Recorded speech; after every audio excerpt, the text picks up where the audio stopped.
Hey guys, just wanted to give a quick update on my vinyl collection today. So, the same guy that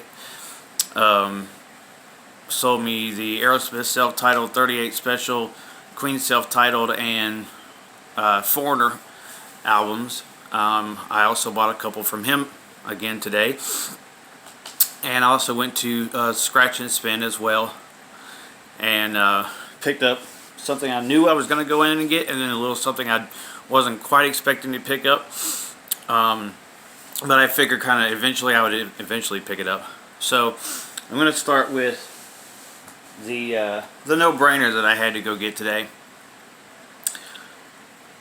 Ron featured this one in his video bands with 4 or more consecutive perfect albums. And I believe he said this was the first one of those 4. And that is Iron Maiden's 1983 release, Peace of Mind. This is still in the shrink wrap. This is the remastered version. And the second Iron Maiden album to the collection. And the first that I have now with Bruce Dickinson on vocals. This one opens up like that. And this reissue was done in, I guess probably on the record itself, more likely.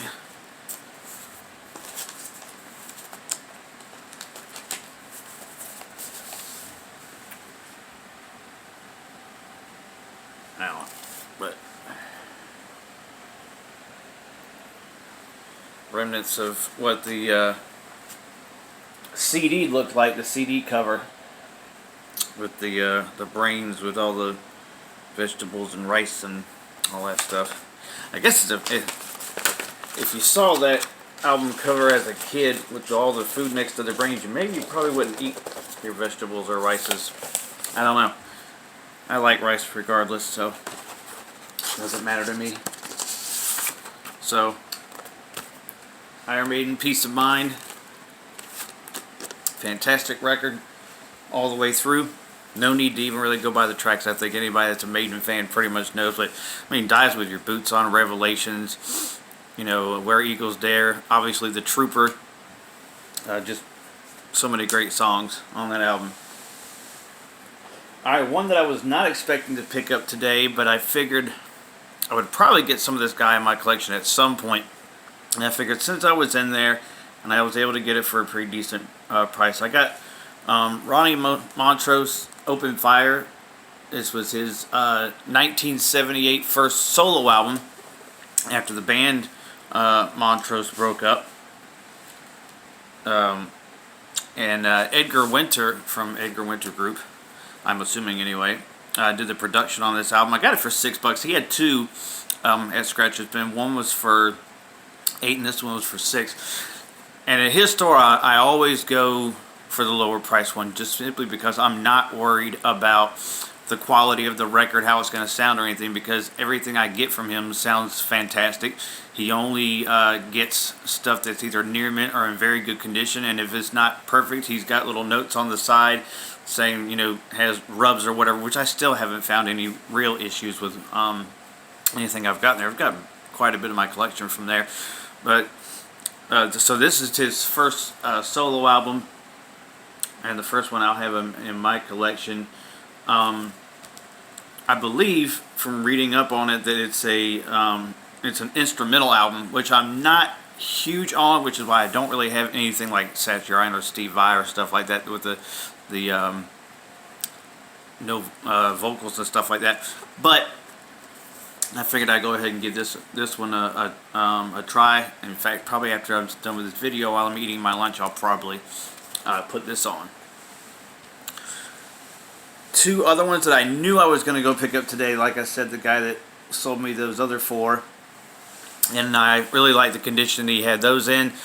And he was selling some Kiss albums, and he had also 2 of the solo albums, one by Ace and one by Paul, I believe. I'm not quite up to on the solo albums yet, so I kind of left those alone. But the 2 of the 4 I did pick up. The second album that Kiss released in 1974, Hotter Than Hell. Obviously the title track, Parasite, which is a great song. If you've ever heard Anthrax, they do a pretty good cover of that one. Going Blind's a really good one as well. Coming Home, which is what they opened the MTV Unplugged set with. So, got that one. And the other one will make 4 Kiss albums into the collection. 3 of the 70s era. This next one, I think, is pretty much what launched the band after the Alive album, if I'm not mistaken. I could be wrong. This one came out in 1976, and for a while it was my favorite Kiss record of the 70s, which eventually was replaced by Love Gun. That's just, but I do think it has, personally, I think it has my favorite album cover, and that is Destroyer. You know, songs like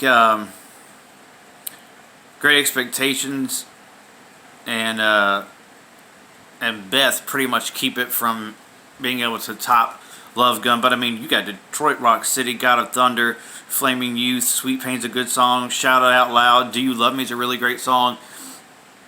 So even the back cover looks, you know, pretty cool. But you know, I've seen the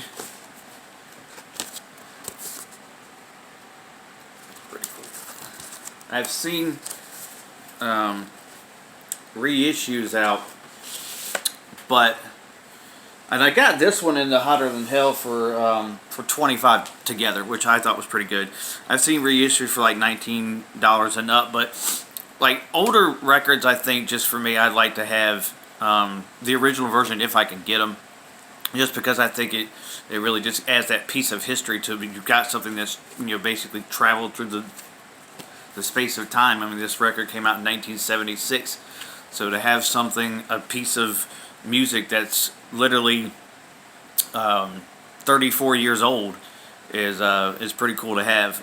Just in my opinion, cool to have a piece of history, or in this case, and I know it's going to sound really cheesy, but a piece of history. So anyway, those are the 4 I picked up today. If you have any ideas for any other like types of videos other than addition to the collection that you'd like to see me do, just, you know, put them in the comments. Thanks for watching, and God bless.